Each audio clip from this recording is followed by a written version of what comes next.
Então, hoje falando sobre, iniciando com aqui aos pés do mestre, que é ele fala aqui sobre o sentimento de posse. Nós vamos, durante o vídeo hoje, caminhar à noite por Paris. Não sei se vocês já passearam em Paris, mas aqui atrás de mim a gente está caminhando em Paris. Há ainda outro ponto essencial. Tens de abandonar todo o sentimento de posse. O karma pode arrebatar-te as coisas de que mais gostas, até as pessoas a quem mais amas. Ainda assim deves ficar contente, pronto a separar-te de tudo e de todos. Frequentemente o mestre necessita verter sua força sobre outros por intermédio de seu servo, mas não poderá fazê-lo se o servo ceder à depressão. Portanto, o contentamento deve ser a regra. Mas não é todo dia que eu acordo me sentindo bem. Pois é, mas ah, acordar não se sentindo bem é uma coisa, aceitar passar o dia desse jeito é outra, né? Normalmente, tá? O que eu utilizo é ou fazer um exercício físico, tomar um banho, já fazer uma meditação até durante o banho, tem aquela da cachoeira, né? Cachoeira de luz, ou alguma outra prática, uma leitura, e fazer esses vídeos aqui me ajuda bastante. Então, uma coisa é a gente se dar conta que está se sentindo mal, outra coisa é aceitar e permanecer nesse estado, né? Meditações e excertos das cartas dos mestres. E aqui essa carta ele está falando sobre a situação na época da Sociedade Teosófica que estava ocorrendo em Londres, né? Que alguns membros se achavam civilizados e que os indianos não eram, queriam ter privilégios, né? Nem é assunto da mais leve importância que o prendado presidente da loja de Londres, da Sociedade Teosófica, alimente sentimentos de reverência ou desrespeito para com os humildes e desconhecidos indivíduos que se acham à frente da boa lei tibetana. Trata-se, porém, de saber se a senhora é adequada para os propósitos que todos nós temos em vista, isto é, a difusão da verdade por meio das doutrinas esotéricas transmitidas por qualquer canal religioso e a dissipação do crasso materialismo, do preconceito cego e do ceticismo. Novamente aqui falando sobre não se deixar levar por assuntos pessoais, mas sim com o objetivo, né? O objetivo que é combater o materialismo e o fanatismo, né? Que ele falava ali da sociedade teosófica. Vamos continuar aqui com a nossa leitura do Dhammapada, os versos gêmeos. E onde nós paramos era sobre a vigilância. Graças à vigilância, Indra, deus do firmamento e da chuva, conquistou o posto supremo entre os deuses. A vigilância é sempre admirada, a negligência sempre desprezada. O bhikkhu, o monge, que se compraz na vigilância e conhece o perigo da negligência, avança no caminho como o fogo, queimando pequenos e grandes obstáculos. O que se compraz na vigilância e teme a negligência não pode se perder no caminho, está próximo do nirvana.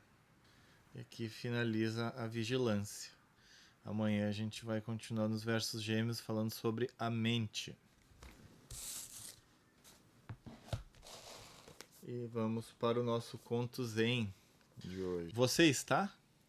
Todas as manhãs, mestre Zuigan, do século XIII, antes de sair dos seus aposentos, chamava a si mesmo: Mestre Zuigan? E respondia: sim. Dizia então: Você está?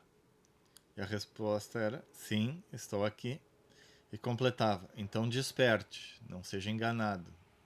E aqui o comentário da Monja Coen.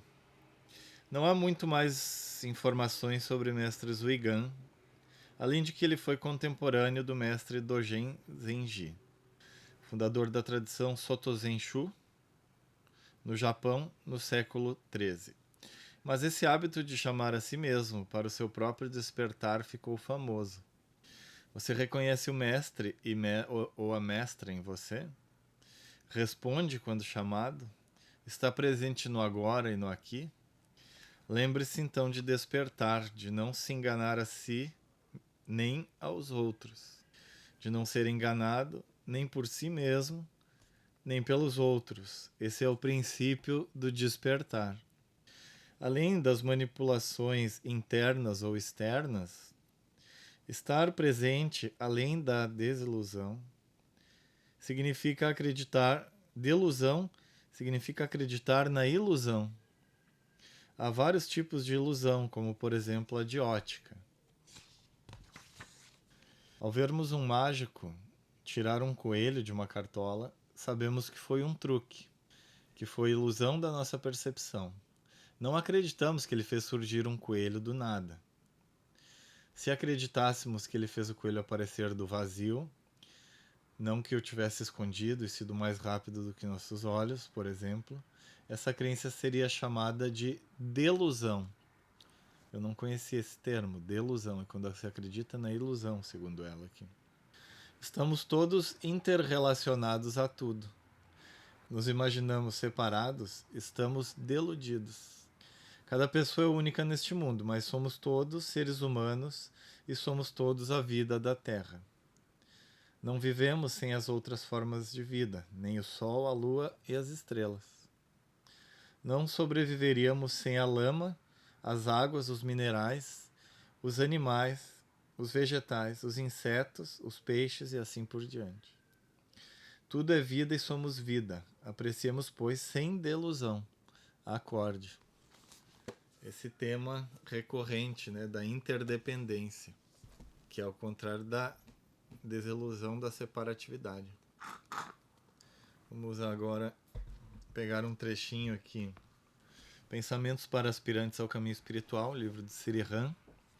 Deve-se buscar nas profundezas da consciência o centro vitalizante do ser, a origem fundamental de todos os seus desenvolvimentos.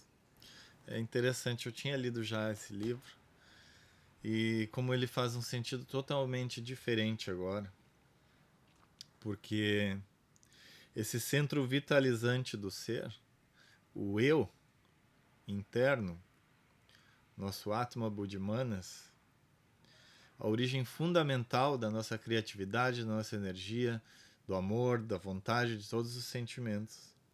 Esse é que deve ser buscado nas profundezas da consciência. É como se fosse uma língua, um idioma que nós temos que aprender. O idioma da espiritualidade. No início, as palavras são vazias de sentido. Elas são apenas palavras. Mas com o tempo, cada palavra desse idioma da espiritualidade ele começa a se relacionar o símbolo com o objeto real. E aí, cada uma dessas palavras se torna um símbolo que é como se fosse um portal, né? Como se fosse uma mandala, um portal no qual nós temos acesso a ideias, né? No mundo das ideias, como dizia Platão, que significam coisas reais, né? E não apenas uma palavra vazia.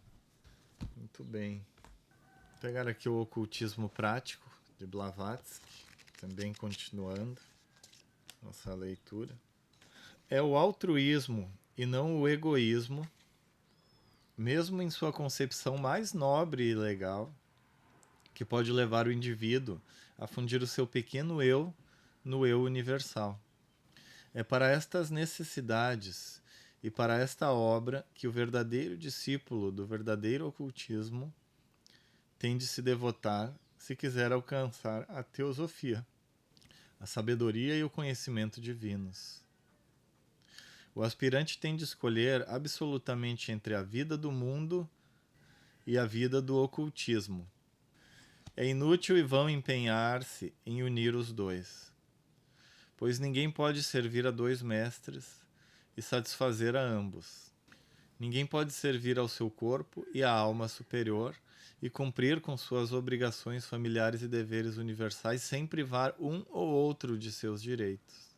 Pois ou ele dará ouvidos à ainda pequenina voz e falhará em ouvir os apelos de seus pequeninos, ou ouvirá apenas os desejos destes e permanecerá surdo à voz da humanidade. Isto seria uma luta incessante e enlouquecedora. Quase todo homem casado que estivesse procurando o verdadeiro ocultismo prático, em vez de sua filosofia teórica, pois ele encontrar-se-ia sempre hesitante entre a voz impessoal do divino amor pela humanidade e a do amor terreno, pessoal. E isso só poderia conduzi-lo a falhar em um ou outro, ou talvez em ambas as obrigações. Por isso, vai parar aqui, amanhã a gente continua. Por isso, é importante, quando você for encontrar um companheiro, uma companheira para sua vida, que você escolha baseado no que tem atrás dos olhos da pessoa, né? E não pelo formato do corpo. Que quando há essa conexão de alma, há também a beleza brilha aos olhos, né? Mas também é preciso que haja a beleza interior e a conexão interior. E eu não estou nem falando aqui de ter interesses parecidos, né? Interesses pessoais parecidos. Porque uma pessoa pode gostar de uma coisa e a outra pessoa pode gostar totalmente de outra coisa. Pessoalmente falando, né? Interesses pessoais. Mas se as duas reconhecerem o seu eu verdadeiro, atemporal, imortal, é o mais importante de tudo.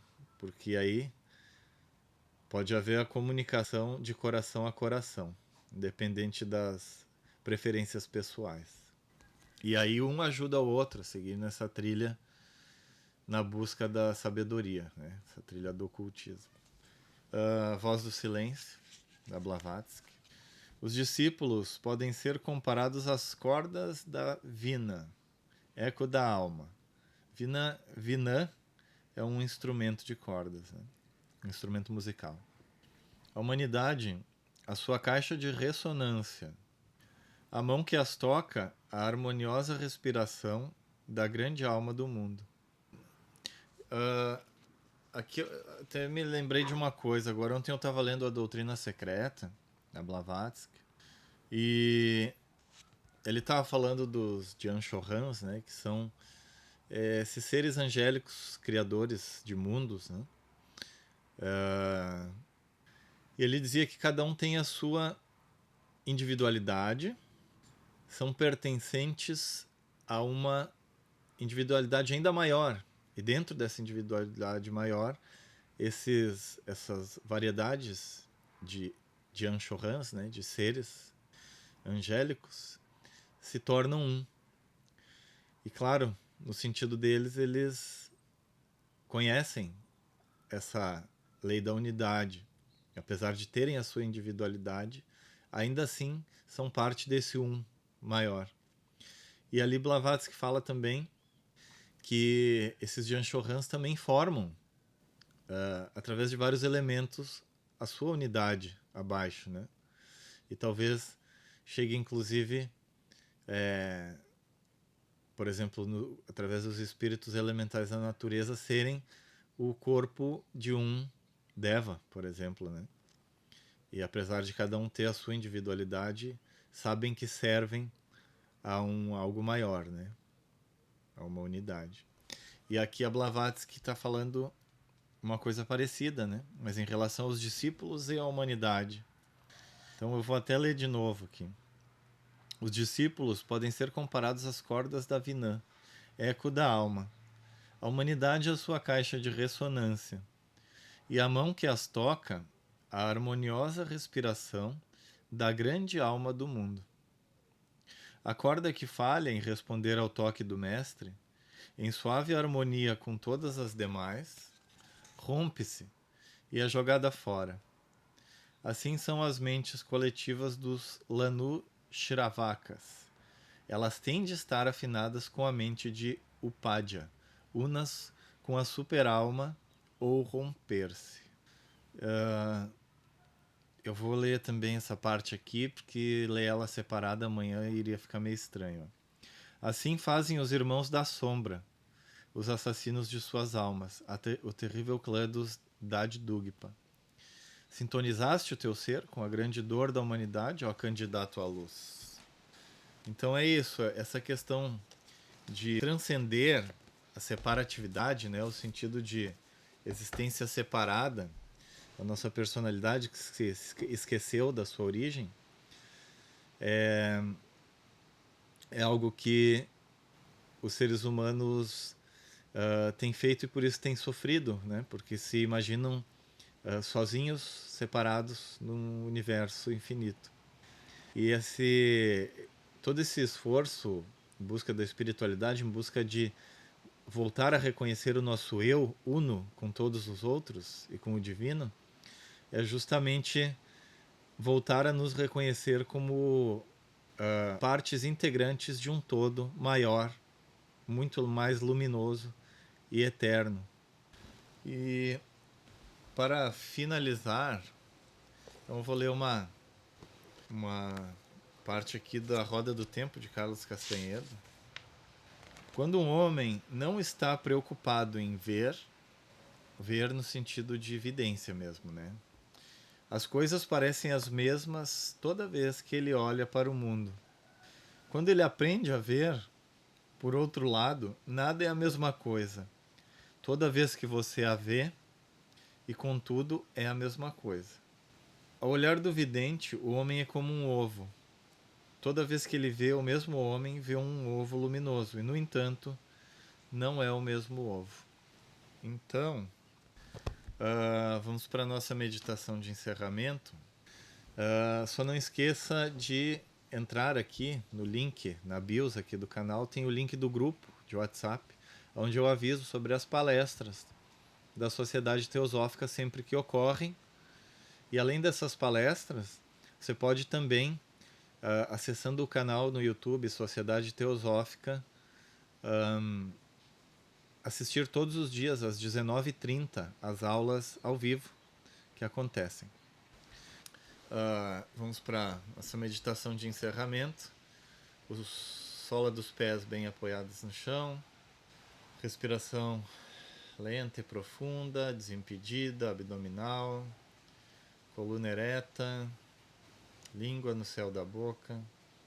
Corpo relaxado. Maxilares e ombros relaxados. Soltando a coluna. Musculatura das costas, dorsal, lombar, cervical, identificando a pulsação em alguma parte do corpo, identificando o calor que emana do centro do peito e se irradia por todo o corpo. Olhos fechados. Ó vida oculta que vibras em cada átomo, ó luz oculta que brilhas em cada criatura, ó amor oculto que tudo abranges na unidade, possa todo aquele que se sente uno contigo saber que por isso mesmo ele é uno com todos os outros. Vamos irradiar luz, saúde em todas as direções, ao oriente, ao ocidente, ao norte, ao sul, ao zênite e ao nadir. Que todos os seres sejam felizes, que todos os seres sejam ditosos, paz a todos os seres. Muito bem, mais um dia. Espero que tenha sido útil, espero que tenha trazido insights, visões, conectado as palavras com as ideias reais do mundo das ideias, que você possa ter se sentido, ainda que por um instante, uno a todos os outros. E nos vemos novamente. Grande abraço.